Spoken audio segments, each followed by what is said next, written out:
मित्रांनो, तुमच्याही मनामध्ये हा प्रश्न नक्की पडला असेल, देव आहे का? जर आहे तर मग तो आपल्याला दिसत का नाही? असे बरेचसे प्रश्न तुमच्या मनामध्ये आले असतील. तर आज हे आपण एका तथागत गौतम बुद्धांच्या कथेमार्फत जाणून घेऊ. तथागत एकदा त्यांच्या अनुयायासोबत जात होते. तेवढ्यात त्यांना वाटेत एक पंडित भेटले. पंडिताने तथागताला विचारले की तथागत, आपण लोकांना सांगता देव नाही, आत्मा नाही, स्वर्ग नाही, पुनर्जन्म नाही. त्याच्यावर तथागत म्हणाले, मी माणसांना वास्तव सत्य स्वीकारायला सांगतो. पंडित म्हणाला, मला सोपे करून सांगा. मग तथागत म्हणाले, माणसाला 5 बाह्य ज्ञानेंद्रिये आहेत ज्याद्वारे माणूस सत्य जाणतो. डोळे, कान, नाक, जीभ आणि त्वचा. माणूस डोळ्याने बघतो, कानाने आवाज ऐकतो, नाकाने श्वास घेतो, जिभेने चव घेतो आणि त्वचेने स्पर्श जाणतो. या 5 ज्ञानेंद्रियापैकी कधीकधी 2 किंवा 3 ज्ञानेंद्रियाचा वापर करून माणूस सत्य जाणतो. पंडित विचारतो, ते कसे? त्यावर तथागत म्हणतात, पाणी डोळ्याने दिसतं, पण ते थंड आहे की गरम हे बघायला त्वचेची मदत घ्यावीच लागते. गोड किंवा खारट यासाठी जिभेची मदत घ्यावीच लागते. त्यावर पंडित म्हणाले, बरोबर, पण मग याच्याशी देव असण्याचा आणि नसण्याचा काय संबंध? त्यावर तथागत म्हणाले, तुम्ही हवा पाहू शकतात का? पंडित म्हणाला, नाही. तथागत म्हणाले, मग याचा अर्थ हवा नाही असा होतो का? पंडित म्हणाले, नाही. हवा दिसत नसली तरीही ती आहे, कारण तिचं अस्तित्व नाकारता येत नाही. आपण श्वासोच्छवास करताना हवा आत बाहेर सोडतो. वाऱ्याची झुळूक आली की आपल्याला जाणवते. झाडं, पानं हवेने हलतात, ते आपल्याला दिसतात. तथागत म्हणाले, आता मला सांगा, देव तुम्हाला 5 ज्ञानेंद्रियाने कधी जाणवतो का? पंडित म्हणाले, नाही. तुम्ही प्रत्यक्ष देव पाहिला आहे का? पंडित म्हणाले, नाही. मग तुमच्या आईवडिलांनी देव पाहिल्याला तुम्हाला कधी सांगितलं आहे का? पंडित म्हणाला, नाही. मग पूर्वजापैकी कुणी सांगितलेलं ऐकलं आहे का? पंडित म्हणाले, नाही. तथागत म्हणाले, आजवर कोणीच देव पाहिला नाही.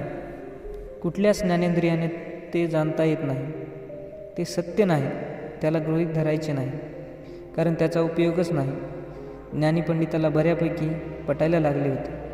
तरी त्याने तथागताला प्रश्न विचारला, तथागत, ठीक आहे, मग आपण जिवंत आहोत याचा अर्थ आपल्यात आत्मा आहे का? हे तरी तुम्ही मान्य कराल की नाही? तथागत पंडिताला म्हणाले, तुम्ही सांगता आत्मा अमर आहे, तो कधीच मरत नाही. पंडित म्हणाला, हो, बरोबर आहे. मग तथागत म्हणाले, मला सांगा, माणूस मरतो म्हणजे नेमकं काय? त्यावर पंडित म्हणाला, आत्मा त्या माणसातून निघून गेला की माणूस मरतो. त्यावर तथागत म्हणाले, मग मला सांगा, आत्मा शरीर सोडतो की शरीर आत्मा सोडतो? कंटाळा आला म्हणून पंडित म्हणतो, माणसाचं आयुष्य संपल्यावर शरीर आत्मा सोडतो. त्यावर तथागत म्हणतात, तसं असेल तर सगळी माणसं 100 वर्ष जगली असती. अपघात, आजार झाल्यावरही उपचार न करता जगलीच पाहिजे होती. मग पंडित म्हणाले, तथागत, बरोबर आहे तुमचं, पण माझा जीव आहे, त्याला काय म्हणाल? तथागत म्हणाले, तुम्ही दिवा पेटवता, तेव्हा एक भांड्यात तेलात वात असते. ही वात पेटवायला अग्नी देता, बरोबर? पंडित म्हणाले, बरोबर. तथागत म्हणाले, मग मला सांगा, वात कधी विझते? पंडित म्हणाले, तेल संपतं तेव्हा. तथागत म्हणाले, आणखी? पंडित म्हणाले, वात आहे पण तेल संपते तेव्हा. तथागत म्हणतात, आणखी? पंडितजी काहीच बोलत नाही.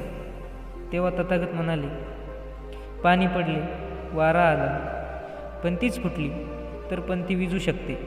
मानव देह ही एक पंतीच आहे असं समजा, आणि जीव म्हणजे आग आहे. सजीवाचा देह हा 4 तत्वांनी बनलेला आहे: पृथ्वी, आग, वायू आणि तेज.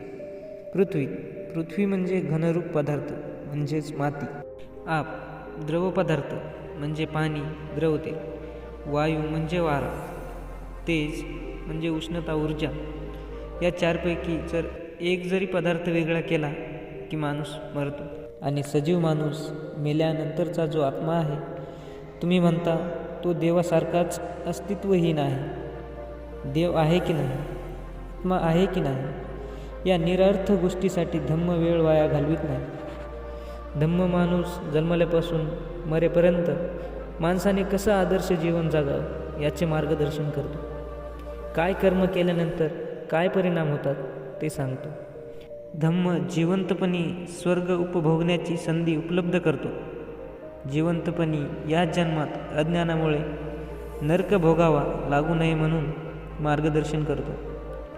अंधाराकडून प्रकाशाकडे जाणे म्हणजेच धम्म. ही वास्तविकता जगातील कुठल्याही माणसाला मार्गदर्शकच आहे. सर्व काल हा समान नसतो, तो परिवर्तनशील आहे. म्हणूनच आलेल्या संकटामध्ये घाबरून राहण्यापेक्षा संकटातून कसे बाहेर पडावे यावर विचारमंथन करून योग्य ते कार्य करावे. नमो बुद्धाय.